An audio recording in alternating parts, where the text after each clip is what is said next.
So perhaps you're interested in trying psychedelics, but you're not sure where to start or how to do it in a way that actually feels safe. The truth is, many of us have heard stories of quote unquote bad trips or horrible situations where people have been harmed using psychedelics and plant medicines. But this, truthfully, is not the fault of the substance. It's actually a problem with the setting and mindset that most people go into with these journeys, along with, of course, the dosing and the type of substance that you're engaging with. So, how can we actually have a good psychedelic journey? And how can we find the right guide to support us in the therapeutic healing possibilities here with these medicines? Well, Mark Haden is here today to help us navigate these powerful and important topics. He shares about the legality of these substances in Canada and the US. We also deep dive talk about setting, dosage, safety, and matrix, which are key mandatory pillars if you actually want to set yourself up for a successful journey. We talk about who should not be doing these journeys. What contraindications are there for anyone listening who may be struggling with mental, physical, or spiritual ailments that really just predispose for the possibility of not engaging in this medicine work? And we definitely dive into how to find the right guide. What are the red flags, the green flags? How do you know that you are going to be held in a safe situation within the context of doing this work? Now, for those who are not familiar with Mark Haden's work, he is a major figure in the field of psychedelic medicines with a long list of past and present activities and responsibilities. Among and beyond these, he is the clinical supervisor for the psychedelic treatment program at Chi Integrated Health and the vice president of business development at Clearmind Medicine. He is an instructor teaching psychedelic therapy with the ATMA program and has written a book, The Manual for Psychedelic Guides, now on its third edition, which makes this information widely available to anybody. Mark has served as the executive director for MAPS Canada for 10 years and is now an adjunct professor at the University of British Columbia School of Population and Public Health. Mark has published numerous articles in respected journals, has presented at conferences and training events in many countries, and was actually awarded the Queen's Diamond Jubilee Medal in 2013 for drug policy reform work. Mark also has a well-deserved reputation as an exciting speaker who never fails to engage and surprise his audiences. And you are going to get a taste of that right here, right now in this week's episode. I'm so excited to introduce you to Mark and this powerful conversation that we have. So without further ado, let's go ahead and play that interview right now. Welcome to the Beyond Sugar Freedom podcast. I'm your host, Danielle Dame, holistic nutrition coach and speaker. Let's dive in.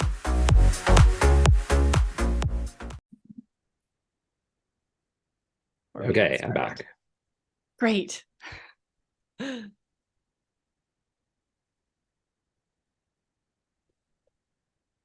Awesome. Yeah, I was just saying that I always start that. I want to start by sort of asking you how you got into this field of work. Yeah. You know, what's your story? And then we'll go from there. We'll have fun. Absolutely. Yeah. Love chatting with you, Mark. Thanks for being here. Yeah. And I'll just so you know, I am going to introduce you and read your bio. I'm going to record that after, just so we don't need to waste time you listening to me read your bio. I'll do that little teaser for the episode and things after. So we'll just dive in once we get going. Deal. Sound good? You ready? Yes. Okay, awesome. All right, everyone. Welcome back to another episode here on the Beyond Sugar Freedom podcast. So excited to have our guest here today with us. So welcome to the show, Mark. Why, thank you, Danielle. It's a pleasure to be here. Yes, it's an honor. It is a huge honor. And for those who don't know Mark, you're going to learn a lot about him and the important work that he's doing. And I had the honor of meeting you in person just a few weeks ago, it feels like, and even having you sign a copy of your incredible book. I have it hand signed here. We were joking before, this is going to be worth a lot of money one day. Yeah. So thanks so much for being here. And I want to dive right in with you in really maybe laying some framework for people to understand your work and what has gotten you into this work. I know you are a very influential, very, really resourced person in this space that has done a lot over the years, in the psychedelic world, in the medicine world. So what kind of got you into this work at the beginning, and where are you now these days? I started my interest in psychedelics professionally because I was running an addictions team. I was working for Vancouver Coastal Health, and I'd run it for decades. And I became aware, to be completely blunt, we never healed anybody. Now, I want to define healing quite closely here. Nobody walked into our clinic, had a transformative experience, walked out and said, "Thank you very much, I'm done." We helped people. We did all the traditional addiction treatment program things. It was never dramatic. And I had a particular client who I had been his therapist, and he had been around our clinic quite a bit, and he had deteriorated. And I really appreciated this guy. I also know his parents fairly well because they had come in for a couples and family sessions. And I watched him get worse and worse and worse under our care. And eventually the words ibogaine slipped out of my mouth. And he went down to Mexico, and he had one ibogaine experience, and he came back to my office and he said these words. He said, "I'm not an addict anymore." I said, "What does that mean to you?" And he said, "I've walked out into the intersection of my life, and I've looked one way and I've seen the word addiction, and I've looked the other way and I've seen the word recovery. And I've decided I have a choice. I've never had a choice," he said. "I've always just had to do this whole addiction thing. Now I realize I've had choice, and I'm actually going to walk the path of recovery." So we chatted about that for a while, and I said, "So what's the next step?" And he said, "Well, I'm going to clean up first." And I said, "Okay, I'll see you next week." He was a pretty scruffy looking guy normally. He showed up not in a suit and a tie the next week, but very clean. He was well groomed, and he hadn't been well groomed in a long time. And so we again talked about his choices around what he was going to do. And I said, "What do you do next?" He said, "Well, I'm going to get a job." And he did. He had stopped using drugs. He had one psychedelic experience, and it was transformative. And so I tried to get Vancouver Coastal Health to take this seriously because we needed all the help that we could get, and they wouldn't. Now, admittedly, later I was invited back to do a presentation to them after I had left, but so they did change.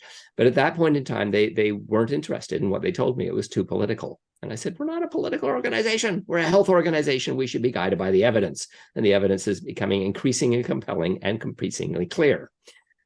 And so after a while, I became tired of banging my head against that particular wall. So I quit, and I started MAPS Canada, which is the Multidisciplinary Association for Psychedelic Drugs in Canada. And I became the public face of psychedelic research in Canada. I ran that for 10 years. And I realized that the way to bring this into the public is to bring it legally into the public is through the lens of research. And that's what we did.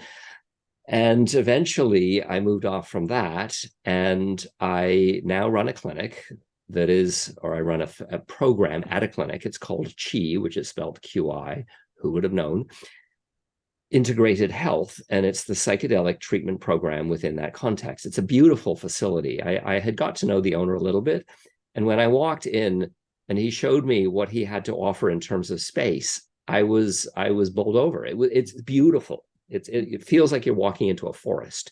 In fact, the psychedelic room is called the Grove. And he custom built a space for psychedelic use. And he said, "Would you like to build a program here?" And I said, "Absolutely, yes." And so we offer ketamine. We offer ketamine therapy for a variety of mental health disorders, from depression to anxiety to post-traumatic stress disorder to a variety of other diagnoses. And what I see is it's the first word as people emerge from the experience is inevitably wow.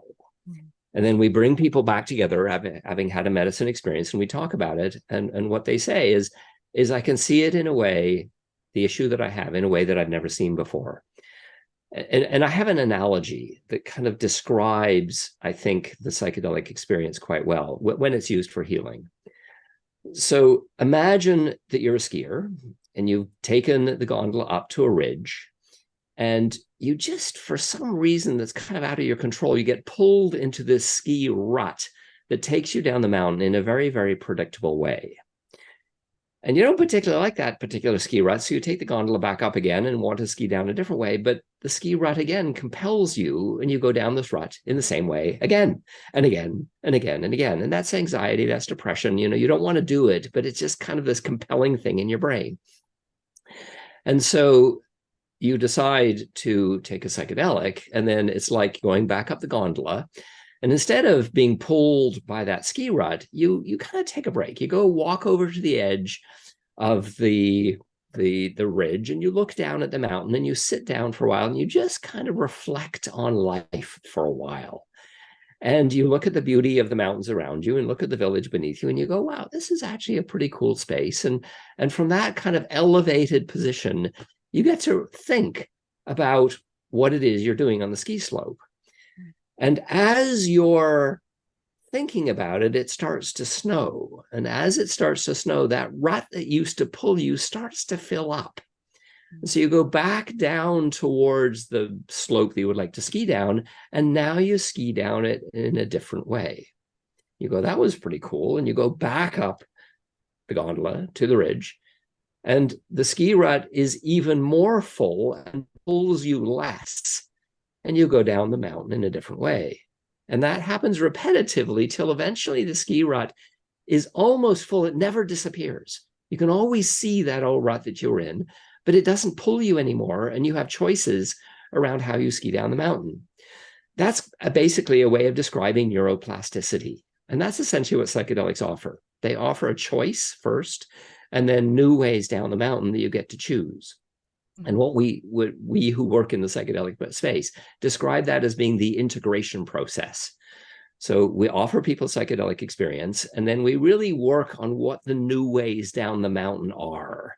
Which way do you want to go down? Does it go down this way or that way? And how does it look, and how does it feel? And how do you think about that new way? So behavior, emotions, and thoughts all change as we use psychedelics to work on our mental health. Yeah. Wow. Well, thank you for sharing that. I love that analogy. I remember you speaking at the conference around that, and it's in your book. It's such a great way of kind of understanding that new choice that we get to make, and reiterating for everybody listening, right, as we're having this conversation. And I know you spoke a lot to this, and everyone else as well in this space, really hitting home that most of the work is the integration, right? It's afterwards, it's choosing that new ski pattern, right? Over and over and over again until it becomes so well trodden that it's like the only new choice, right? Yes. And then also that the psychedelic's not doing the work, right? It's actually just clearing space for you to what we call the inner healer, right? To tap into your own awareness of a new choice of the way you want to live your life, you want to believe, the way you want to act, the way you want to, operate. So that's actually a really interesting point you just made. It isn't just the psychedelic. So there are people who believe that taking a psychedelic, I mean, the whole discussion around neuroplasticity is real and it happens, but it also offers a problem to us. And the problem is it can make people think that fixing this thing that you want to fix, from PTSD to anxiety or depression, whatever it is a bit like taking your car into the garage. Now, I don't know about you, but when I take my car into the garage, it's going clunk, clunk, clunk as I drive in. I don't need to be involved with the process. I go away. I go for a brisk walk. I go for a sandwich. I go somewhere else as they're working on my car. And eventually I come back, and I don't even really know what they did. I just know that as I drive away, my car doesn't go clunk, clunk, clunk anymore. And I was not involved with the process. There are people that believe that psychedelics are the same way. You just slide your brain into the psychedelic machine, it fixes, and you go away. And that's actually an indicator of a poor outcome, poor prognosis. So if you believe this is a tool that I can use to help my mental health, and I'm going to be very active and engaged at using that tool, that's a indicator of a positive prognosis. So how people think about the psychedelic experience is actually really, really important. Yeah. Well, our beliefs going into any experience, right, is going to dictate the outcome in that experience, right? Yes. Whether we believe Christmas is going to be stressful and horrible, or we believe it's going to be fun and beautiful, right? Exactly. And we're recording here in December, but yes. Yeah, like those belief patterns matter. I know my audience is really well versed in that. We have a lot of conversations about the mental world and how that's stemming from. So I think you're a great person to ask this to. I know you talked about obviously the clinic that you work in. A lot of my listeners are in the States. Some here are in Canada, of course, as well, and all over the world. Can you speak to, like, in terms of the legalization of some of these? I mean, I know it's a big conversation for another day. You don't have to go down all the rabbit holes, but what are some of the specific psychedelics or plant medicine substances, whatever we want to call them, that are currently being offered in either clinical trials or being studied? And then versus maybe some that are kind of on the back burner that aren't really as accessible nowadays. Like, can you speak a little bit to that? Yep. Yeah, the front runner of the first one that's going to be legalized in both the United States and Canada. Actually, that's not true. Ketamine is already legal in both. Yeah. There are ketamine clinics in both Canada and the States. And ketamine is a psychedelic, and it's used that way. It's also a dissociative anesthetic at a higher dosage, and it's also used for major surgery. But in the context of therapy, it is a psychedelic that's used. So that's the first one up, and that's legal. The second one up is MDMA for PTSD, and that's through the world of MAPS and MAPS Canada. And it will hopefully be in 2024. Everything, the work has been done, and now FDA has to step up to the plate, and Health Canada have to step up to the plate and look at and they've been involved all the way along. It's not a surprise. Yeah. They've had oversight of the phase 2 research. They've had oversight of the phase 3 research. So it is now heading to the FDA to make the decision to do what's called post-market authorization. And the assigning of a DIN, drug information number, means a doctor can prescribe it. Yeah. And it'll be available, MDMA for PTSD will be available purchased through MAPS. And they will only sell it to people who have been trained and supervised by them. That's the current belief that we all have. Yeah. That may change, but that's the current belief. So it will roll out slowly, even after the DIN is assigned and it's legal to prescribe. There's a challenge that because you can only access the service from a trained and supervised MAPS person. Yeah. So there's a lot of discussion right now saying, how do we maximize that training? And we're not kind of there with the solutions yet, but that's the current discussion. So the first one up is MDMA for PTSD. The second one up is psilocybin for depression and end-of-life anxiety. Now, it's interesting in Canada because there's sort of multiple tracks.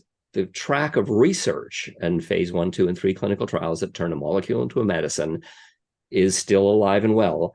But there is in Canada, actually in Canada and the States, in different states, there's a whole initiative, Decriminalize Nature Initiative is what it's called in some places, but just access to magic mushrooms is how it's called in other places. And there are sort of de facto decriminalization and actual decriminalizations that have happened in different places. So we have, for instance, in the city of Vancouver, we have de facto decriminalization, which means the police have just said, we're not going to enforce the law on this one. And so we have mushroom shops everywhere. We have actual decriminalization that's happened in Oregon, where they have legalized, actually it's not decriminalization, it's legalization. They've legalized through a ballot initiative psilocybin services. You can't walk into a mushroom store and buy mushrooms, but you can walk into a health facility and access a psychedelic experience because the voters in that state said that's what they wanted. And so there's different sort of decriminalization and legalization initiatives happening for mushrooms and psilocybin throughout North America. Yeah. We also have a process in Canada called the SAP, the Special Access Program. I think it's called Compassionate Access in the States, that allows a drug to be available that is in a clinical trial process. And that door is open in Canada, and it's open for the psychedelics, and the primary ones are psilocybin and MDMA for PTSD. And that door is open before doctors can prescribe it. So there's sort of, it's actually quite complicated how it looks, to be honest. But slowly, the bottom line is psychedelics are coming down the pipe, and they will be more and more available over the next few years. Yeah.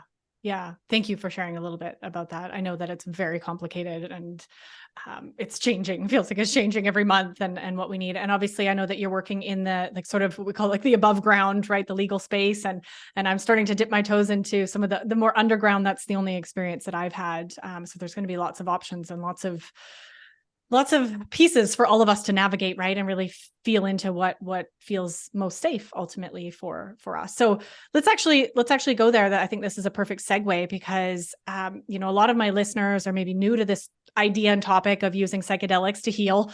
And I know we're kind of coming at it through the lens here on the podcast with addiction, right? With our addictive patterns with food. Can you speak to setting, and matrix? So everybody listening might not have any idea what I'm talking about, but Mark is going to explain this.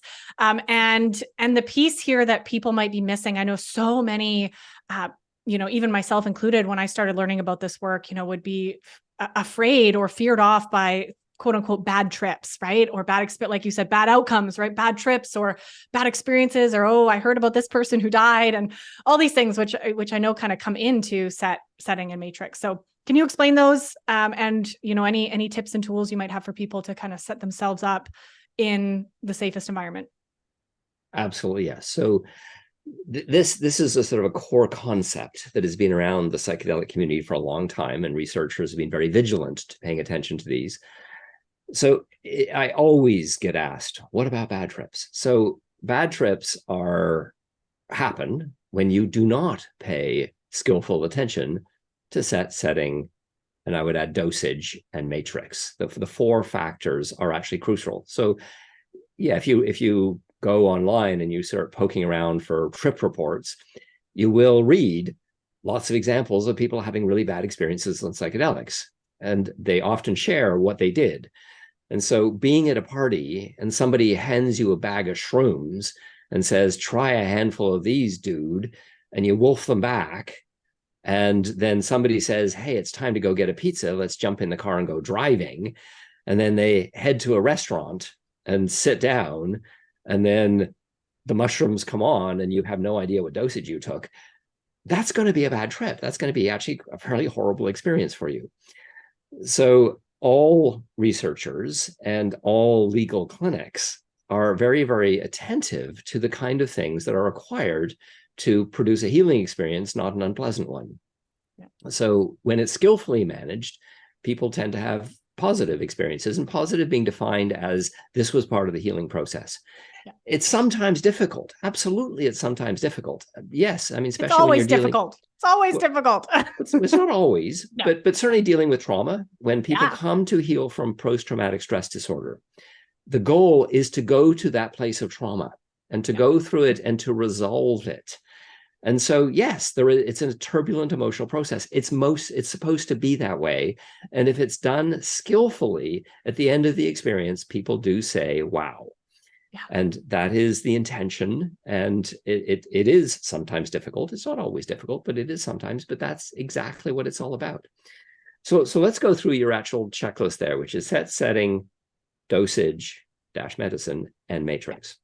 So the set, and these are the prime determinants that somebody like me who's running psychedelic sessions need to be incredibly vigilant to. So the set means what the person has when they walk in the door. What beliefs do they have? What feelings do they have? What's their cultural background? Who are they? What are their expectations? What are their intentions? So to manage that, we prepare people. And we prepare people before they arrive at the experience. And we give people techniques and tips and suggestions as to how to manage different experiences internally. And we set people up for realistic expectations and how to work when things become turbulent. So it's giving people the tools that they need to navigate psychedelic space. So that's the set.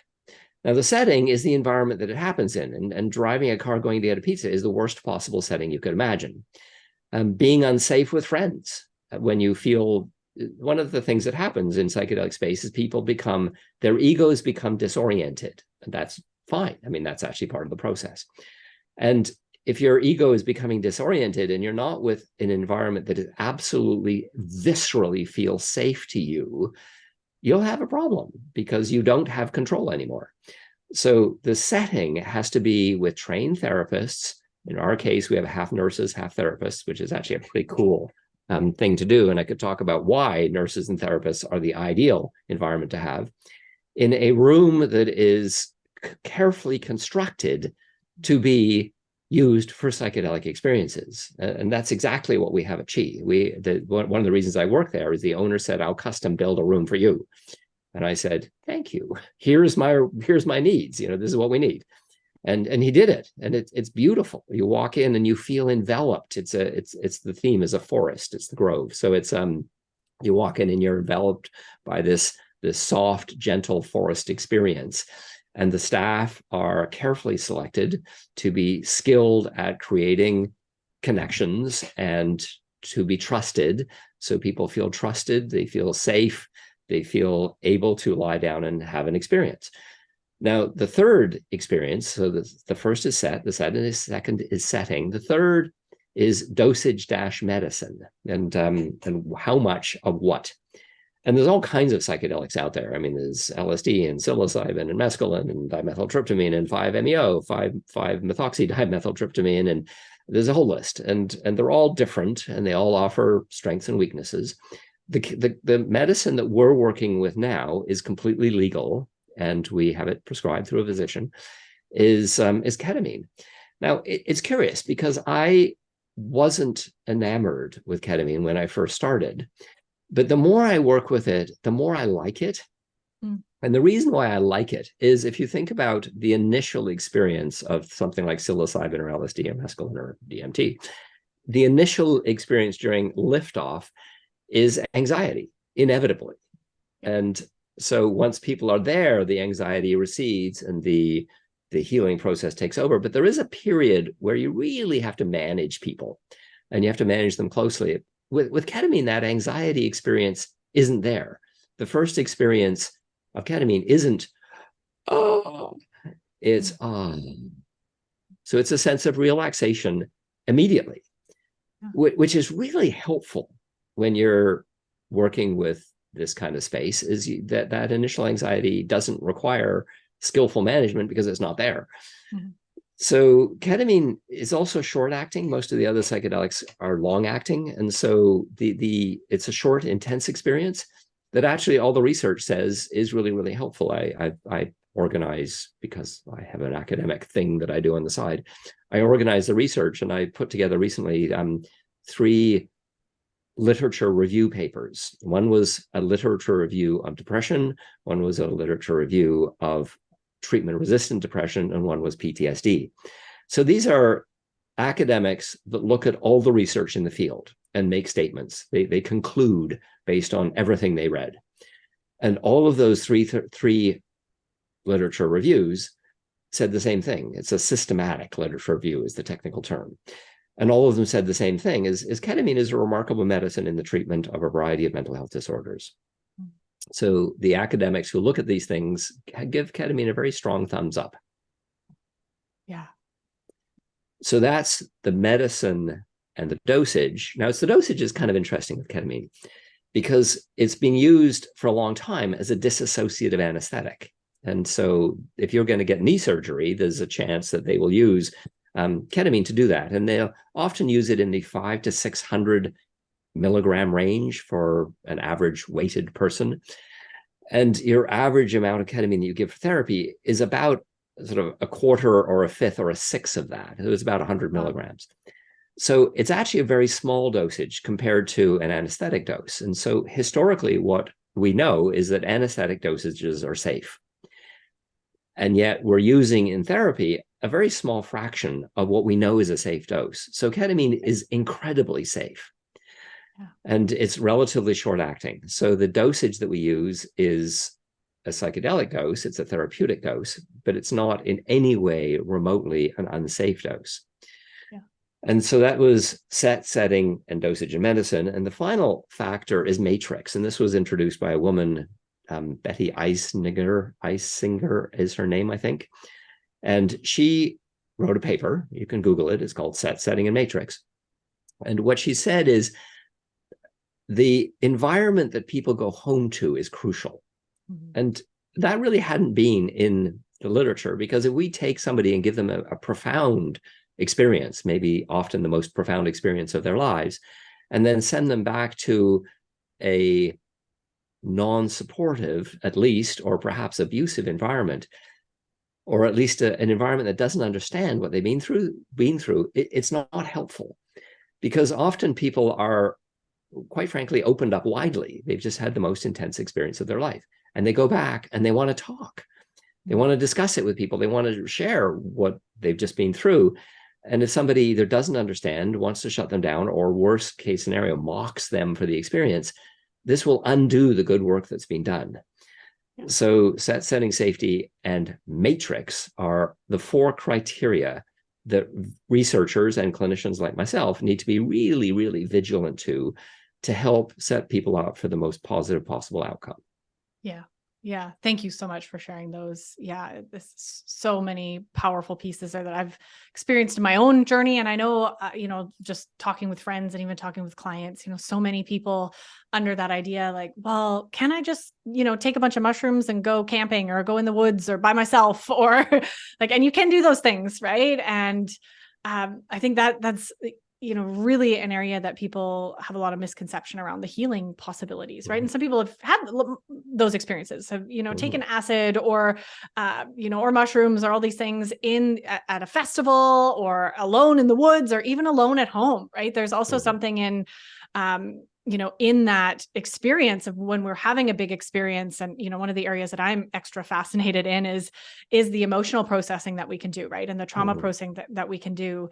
And I firmly believe that those things are relational in healing, right? We're not meant to have those experiences alone in our living room, having a hard time, right? Oftentimes that's actually where the trauma existed in the first place, was being alone in our pain, right? So there needs to be this healing relationship, and guidance. And it makes everything just dramatically different compared to, doing it on your own versus being actually supported and guided. We see ourselves in the mirrors of other people's eyes. Yes. And if the mirror that is radiating our healing back to us, it has a huge impact. Yeah. Yeah. Now, it's interesting. I want to just play with this for a second, because you mentioned 3 different possible settings. You mentioned multi-day dance festivals, music festivals. You mentioned the forest, and you mentioned at home. So let's just play with those at first, because multi-day music festivals, I think, are it's often where people have their first psychedelic experience, because psychedelics are very common. But the truth of the matter is, I think it's a horrible environment to do the psychedelics in. I mean, partly because they're usually open. There's not a lot of forest around, because that's the nature of setting up a stage. So you're either being blasted by the sun or you're being rained on. And so that's unpleasant. And there's a huge number of people around on different types of psychedelics or not at all. And you may lose your friends because you're wandering away. So now you're in this social environment where you don't know how to connect with other people because you're in this other space. So multi-day music festivals or large music festivals are, I think, quite frankly, a fairly horrible environment to do a psychedelic in. The second one you talked about was a forest. So forests can be quite beautiful to do psychedelics in, because you're not being blasted by the sun. So you're in the shade, and it can resonate with nature, and there can be animals around and maybe a river that you're watching. And so that it can be a beautiful experience. Again, you have to have somebody that's there to take care of you, because you may want to lie down and have a soft environment to lie on. And if you're lying on sticks all of a sudden, that's not okay. So somebody needs to kind of be careful about hard objects around you. But the idea of doing psychedelics in a forest actually does make sense, and it can be set up skillfully. Doing it at home then can be distracting with phones and cell phones and computers and people banging on the door and whatever else. And so be separating yourself from the demands of home would be a criteria. There are some people who do offer coming to people's houses to sit with them. And then the challenge is kind of getting all the distractions out of the way so that people can have a healing experience. So of the 3 that you mentioned, I think one is inappropriate, one is possibly appropriate, and one can be actually quite beautiful. Yeah. Yeah. Thank you for playing with that. Yeah. Those are just the ones off the top of my head that I know people have talked about. Okay. So there's, a lot of my listeners now are becoming curious about doing this work, right? And about, well, this sounds like something that I maybe want to explore, or something that I want to start sort of calling in. One of my fears is, talking about this, and, I want to be very responsible and cautious as I start, sharing about my work and healing using psychedelics and having more conversations with people like you.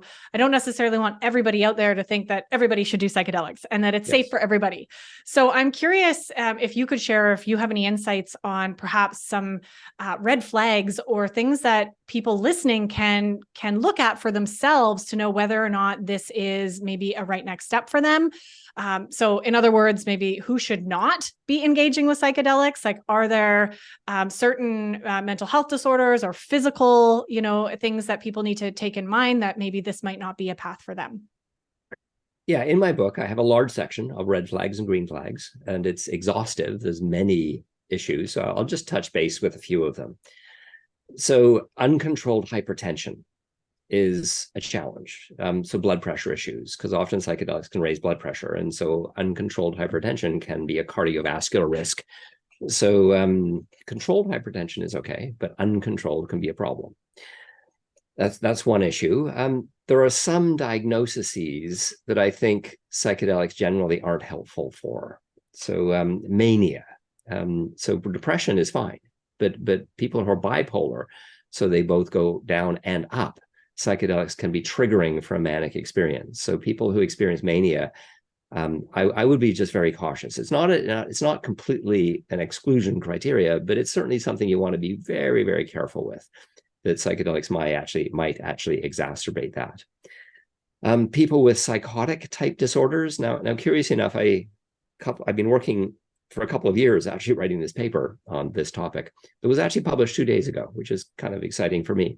Wow, but congrats. The idea that the question that psychedelics can be helpful or harmful for people with schizophrenia is something that I have found quite interesting, because all researchers, maybe not all, but certainly the vast majority of researchers believe that anybody with schizophrenia type illnesses, with psychotic type illnesses, psychedelics are destabilizing to them and will just make it worse.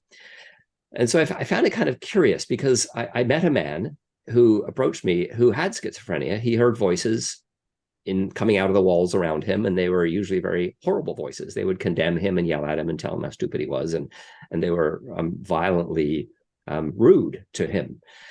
And he really struggled with his life because of these voices. And what he found, that he could, after a lot of experimentation, he found a large dose of a psychedelic was destabilizing and made him much more crazy. But a tiny dose, a microdose of either LSD or psilocybin was actually quite helpful for him. And essentially the voices wouldn't go away, but they would change, and they would become loving, positive, and constructive. And they would tell him how great he was, and that they would encourage him to work hard. So I found that to be an absolutely fascinating story. I wrote it up. I interviewed him many times, and I recorded it. And I hope it's still on the MAPS Canada website, but it was a multi-page document of his story that I wrote up and stuck in a PDF format in MAPS Canada when I was in charge of MAPS Canada. And so you can read his story if you want. But I became really interested. Was he the only person on the planet that had had this experience? So I dug into the ancient literature, because LSD back in the day, between 1955 and 1967, or actually 1950, all of the 1950s and up to 1967, was actually given to a lot of people with schizophrenia. And so I did a literature search on that. I searched in the library, the academic library I have access to, for either the words LSD or lysergic acid diethylamide. And I had to get rid of, I had over about 2,500 papers popped up. Okay, so then I had to get rid of long, slow distance training, lysosomal storage disorder, and lumpy skin disease. And so I was left with about, I think, 1,800 papers that actually were about LSD. And I dug through those papers, and eventually I sort of selected ones, forgave people who were given psychedelics to people with schizophrenia. And what I came through, well, I was writing it all up, and my wife, who's a psychiatrist, leaned over my shoulder as I had a summary screen with all the different things and the quotes from the different researchers. And she looked over my shoulder and said, "Do you know what you're looking at?" And I said, "No, this is a dog's breakfast. Wow, it's all over the place. Tell me what you're seeing here." And what she said is, after reading it, she said, "Large dosages are destabilizing. Small dosages are helpful for the negative symptoms of schizophrenia." And I said, "Can you explain that for me?" And she said, "Well, schizophrenia has two manifestations. There's the positive symptoms, the things that, the behaviors that you see people doing on the street, the florid, out of control stuff that you see when you're looking at somebody who is schizophrenic. But there's also the negative symptoms, which is the social withdrawal, the inability to experience pleasure, and the feeling of disconnection from others, and lack of happiness." And she said, all of the researchers who gave a very small dosages of psychedelics to schizophrenics noticed that the negative symptoms improved. And she said she, as a psychiatrist, can treat the positive symptoms. She can take away the real crazy behavior, but she can't treat the negative behavior, the symptoms. So the withdrawal and the lack of ability to experience happiness. And so what she said is, that's what you need to focus on in this paper. And then she joined me as an author, and then we wrote this up with another researcher. So my observation is, perhaps clinical trials have not yet been done. Yeah. But perhaps we could have a different treatment for people with schizophrenia, and specifically microdosing for the negative withdrawal type symptoms. Wow. So that's a new idea. Nobody's played with that, and it's now, you can Google that. You can Google that and go read that paper if you want. So it's available as of a couple of days ago. Yeah, wonderful. I'll make sure it's linked below. That's really fascinating. Yeah, sure. I'm excited to so psychotic, but the overall thing is, people who have psychotic type disorders need to be incredibly careful. This is yeah. Caution, caution, caution. So it's still a red flag. Some of the personality disorders, generally there's very little research on this, and I would encourage caution around if you have borderline personality disorder or narcissistic personality disorder. Yeah. Those are the kind of things that generally medications aren't used for. Now, I was saying that in a presentation I was doing elsewhere, and there was a psychiatrist in the audience, and he said he ran a clinic to treat borderline personality disorders. That was the population that he was most focused on. And he said he actually did believe that psychedelics would be helpful for them. And we had quite a bit of back and forth. In fact, I connected to him after the presentation. And so I had to moderate what I said. And the moderation was, for people who have personality disorders, and they're very aware of them and have insight and are able to reflect on that condition, a very carefully controlled therapeutic environment that included psychedelics may be helpful. Right. So that's my new position. Beautiful. Yeah, all the maze, right? that we don't know. Yeah. Now, there's a few other things in my book. One is underage. So I always encourage people to be an adult. Now, I've been challenged on that, and reasonably so, because if you look at indigenous use of psychedelics, yeah, specifically ayahuasqueros, they work in communities of people that take ayahuasca frequently throughout their lives, and women who are breastfeeding show up, and women with babies show up, and toddlers show up, and young adults show up. So there is no point in the history of a human being that people do not take ayahuasca. And I find that really interesting. Now, I still say that women who are breastfeeding shouldn't take it. And it isn't because there's any evidence that it does harm. It's just because some people produce babies that are not okay, and are challenging and have special needs and have various problems. And if a woman had been taking a psychedelic when she was pregnant or breastfeeding, she'll probably blame herself and say she shouldn't have done that. And so it's just a matter of, you want to create the ultimate best possible in utero experience for a baby. Yeah. And if things go wrong, you're going to go, what did I do wrong?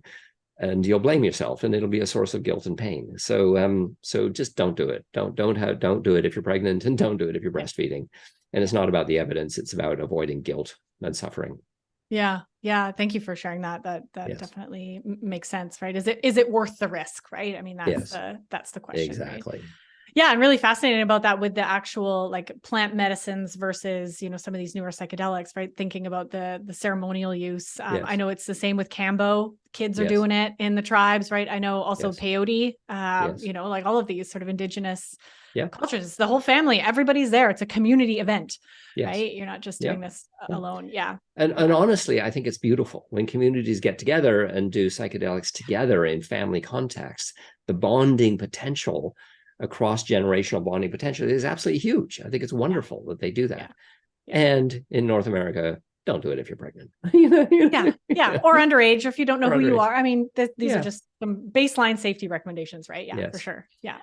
So let's talk about addictions as well. Sure. Yeah. And then I So want to make sure we have time, of course, to talk about guides too, but we've still got a little bit. But sure. yeah, I would love to hear Yeah. your pieces on addiction here. So addictions is tricky because often people who show up with addictions have done their bodies harm. If you've taken enough alcohol, you probably have a damaged liver.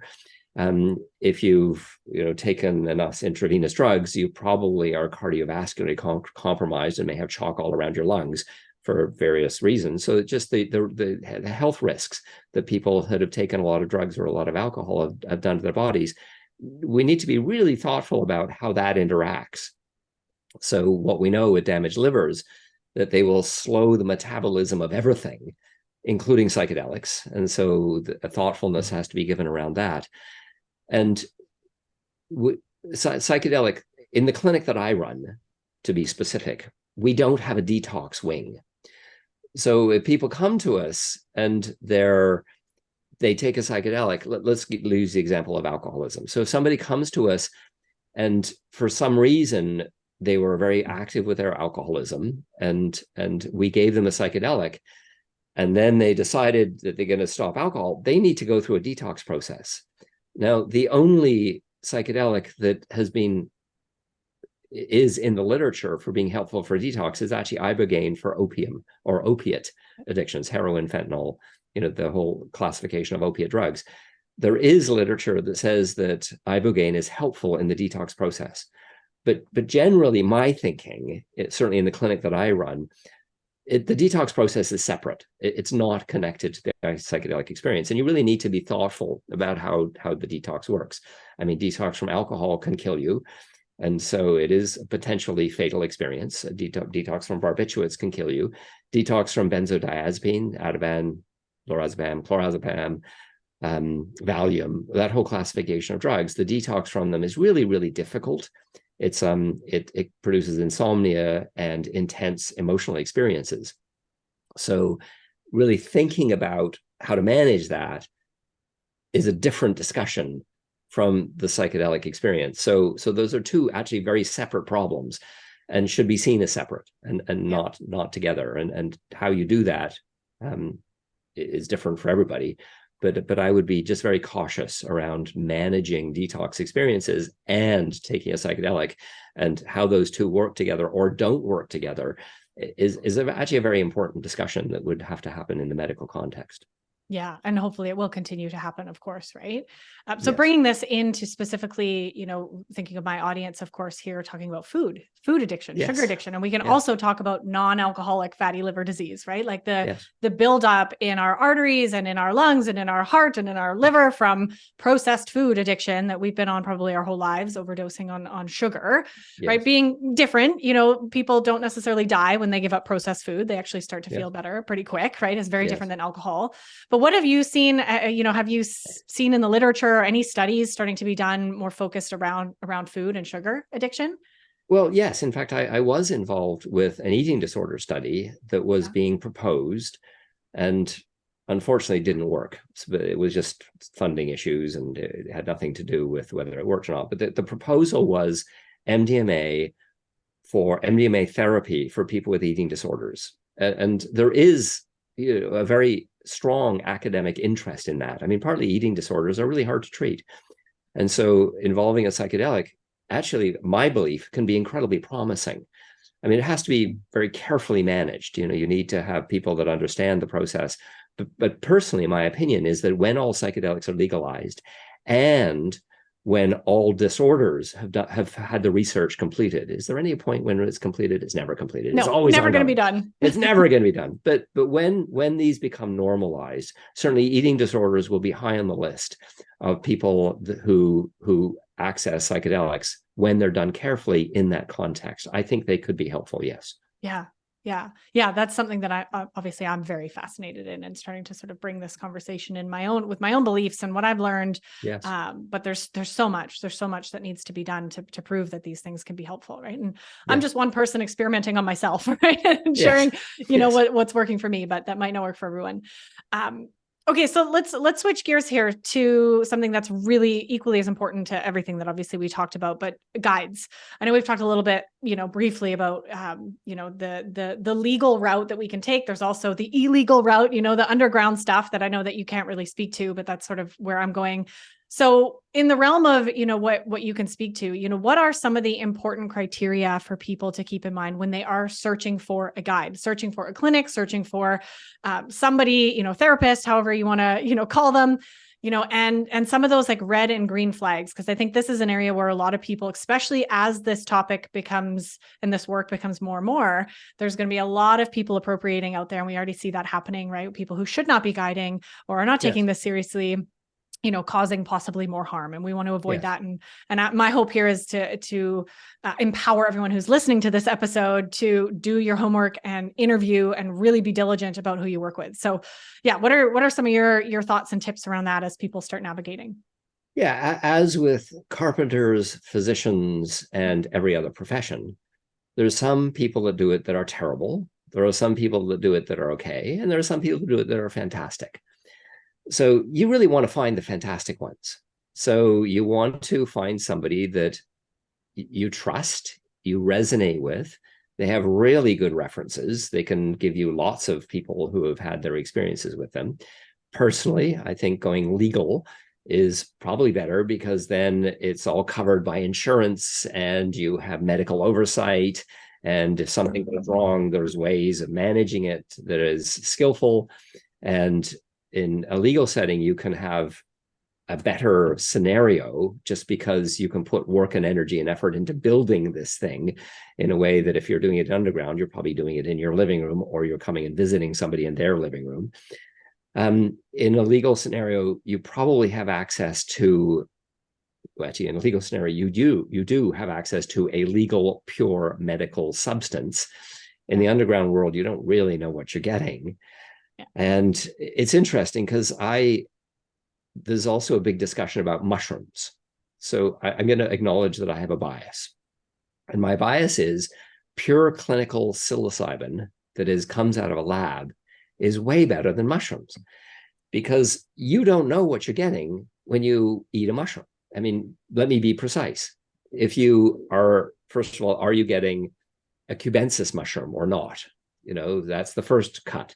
Even within cubensis, there's many different substrains. There's everything from penis envy to blue meanies to golden teachers. There's all kinds of different strains. Those are three of the more popular ones. If you tested those strains, they're all different in terms of both the amount of psilocybin in there and what else is in there. There's baeocystin, norbaeocystin, and chitin, and all these other bioactive molecules that you need to be thoughtful about as well.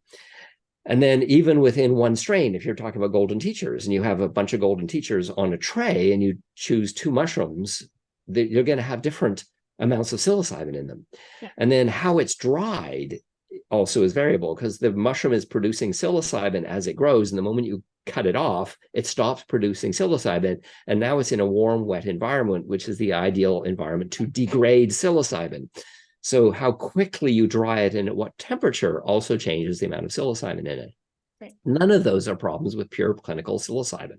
You can actually say you want 20 milligrams of pure clinical psilocybin, and that's exactly what you're getting without anything else being added to it.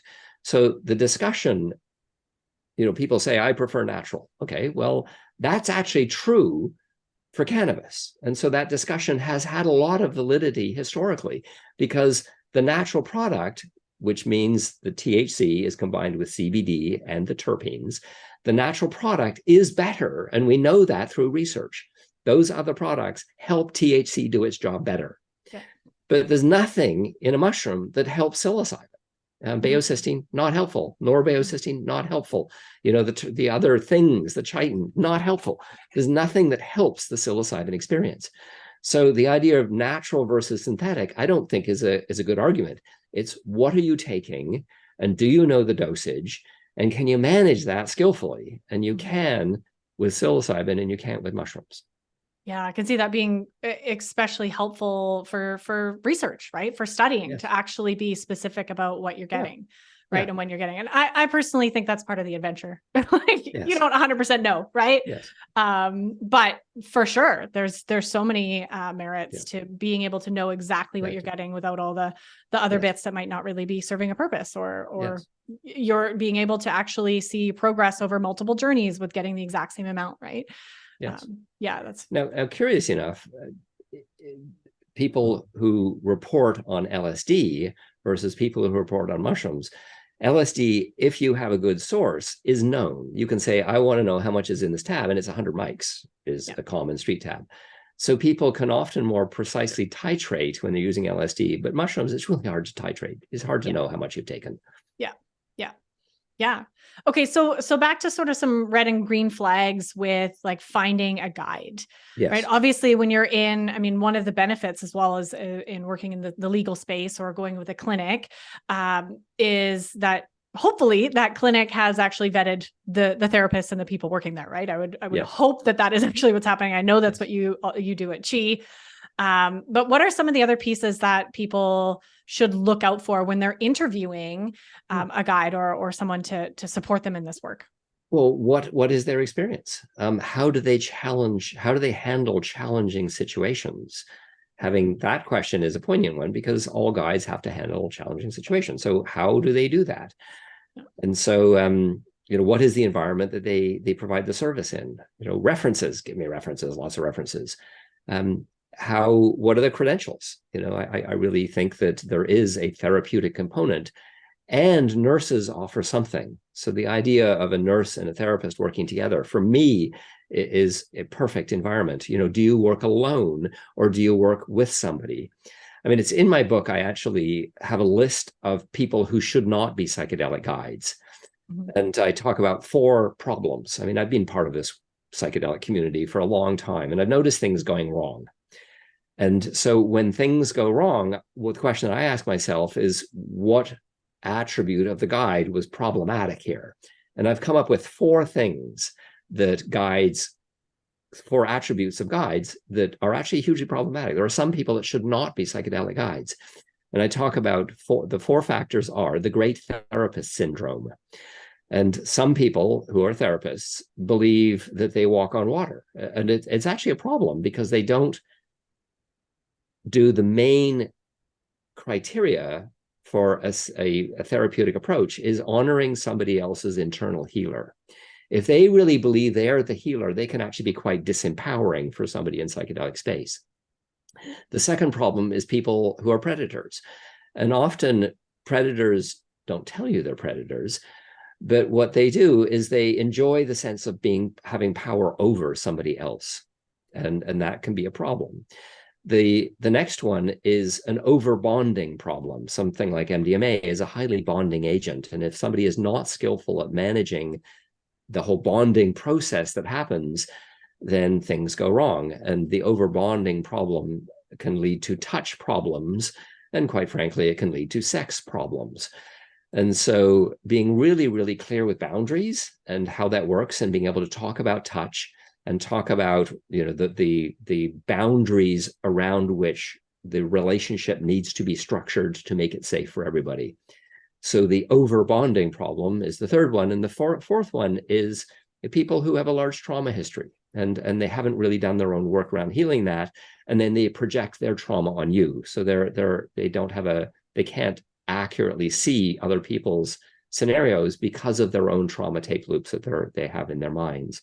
So the great therapist syndrome, the predator, the overbonding problem, and the trauma projection are the 4 things that I have seen going wrong in community when therapists become inappropriate with clients.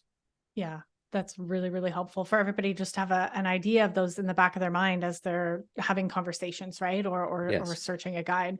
I know one of the things that you've talked about before as well that I personally love is that team. Like you talked about, obviously in your clinic, you have the nurse and the therapist, Yes. right? And like having two practitioners, two facilitators, Yes. right, with different skills or different, Yes. even different genders, right, or sexes, Yes. can really be just be such a benefit to that overall experience, right? And even making you feel safe, right? You're not alone with a man, right? Or you're not alone with a woman. You're not alone in Yes. these spaces that you might consciously pretend or feel like you're safe, but subconsciously you might not actually be feeling that, right? The idea, this was the MAPS model, the Multidisciplinary Yeah. Association for Psychedelic Studies. They are the biggest researchers on the planet. And they came up with this model as you have one male and one female therapist with the person who's lying down. And personally, I think it's brilliant because we all have issues with our fathers, we all have issues with our mothers, and so people tend to project their issues on their mothers, on the female, and project their issues with their fathers on the male, and they're very different. So allowing that therapeutic process to unfold, having two therapists means it's better therapy, but also people are watching, and so there's accountability when you don't have a single therapist in a room. Things are more likely to go wrong. So having accountability to teams and having accountability to a second therapist means things are less likely to be problematic. Yeah, I want to add to that too, like the mother and father piece. One thing that, I found really helpful in my journeys is even having the representation of the divine feminine, the divine masculine, right? Even outside of just the physical, male female model. Like that's been, a huge, huge piece that I'm very interested in and has supported me in some of those journeys, is like having representations of both can be really, really potent in that. Deep healing. Okay, Mark, this has just been incredible. I want to definitely keep, respect of your time and just invite you, is there anything that you feel you still want to share? That I know there's so many ways that we can take this, but as we kind of come to a close, is there any final pieces that you want to leave with my audience before we wrap things up? Well, all of my thoughts are in my book. Now, it's curious because I'd like to talk a little bit about the development of that book, because I wrote it and then I stuck it on Amazon. And then I had a huge amount of feedback. The community responded and had lots of ideas. How about this? How about that? So I incorporated all the ideas, and then I came up with the second version, and then I still got lots of feedback. So it's more than a book. It's actually a community development program, community development project, where I've been a bit of a sponge, soaking up the wisdom of people that have been doing this work for a long time and are really thoughtful about how to provide the service skillfully. So it's now in its third edition. And this last weekend, I did 3.03 because somebody tossed a thought at me. And I thought, oh my God, I have to have that in the book. And so I tossed that thought in the book. And so it's really a kind of an evolution in progress, which is kind of fascinating, because most people write books and that's it. They're done and they're off to the next book. And this one, I keep rewriting and rewriting and rewriting and rewriting. And it's an interesting process to watch. Yeah, that's so amazing. Thank you for sharing that here, because I find that really beautiful with what you're doing in that this work, right? And understanding that obviously there's so much we're still learning, right? And we're still kind of in it, in the self-study, in the research, like in it all. We don't have the answers yet. So to be able to and take that, and I feel like that is kind of a part of how we'll call it the medicine works as well, right? Is community based, right? It is very it's a collective healing idea. It's not one person being the know-it-all, right, of things. And I know that you've really done a beautiful job of taking that in and learning from other people who have maybe more experience in an area that you don't, right? I think we could just benefit from doing that more in all areas of our life, in our world, right? Really learning from each other instead of getting stuck in our ego, right? And getting stuck in our false senses of superiority. And I would like to thank you for your leadership in bringing this discussion to many people. So thank you. Noticed and appreciated. Well, thank you. Thank you. I'm receiving that fully. I really appreciate it. Yeah, it feels like definitely a calling for me. And as I've shared with you and my audience, this is new. I'm new to this work, and I'm so deeply looking forward to continue learning. There's a lot to learn. I'll never be done learning, right? And I'm just just so honored and excited to be able to meet people like you and all the others that we met at the conference there in Vancouver, and continue spreading this information and this, have these conversations in these safe spaces for people. So thank you, Danielle. Yes. Well, thank you, Mark. Thank you so much for being here. And thank you everyone for tuning in to another episode. I hope that you've really loved this. And as always, please know that I'm a resource. Please reach out, if you have any questions or concerns. And of course, I'll make sure that all of the amazing work that Mark is doing is in the show notes below. I'll throw a couple links down there, and obviously come and grab a copy of his book. Even if you're not planning to be a psychedelic guide, there is some really important information here for anyone who's even considering doing these journeys, right? As you said, there's some really beautiful lists of how to set yourself up, red flags, green flags, all these things that you can really do to set yourself up for, hopefully the most powerful healing journey that you can have. Wow. Thank you. Wow. Yes, of course. Of course. All right. All right, everyone. We will see you on the next episode. Thank you for tuning in to another episode. If you're loving what we talked about today, please remember to subscribe, leave a review, and share this episode with someone you love. And if you're ready to dive deeper into discovering your root causes and patterns that are keeping you hooked on sugar, be sure to check out our brand new free workshop series that will help you kick emotional eating for good. Find the link to download this free series and other amazing resources in the show notes below.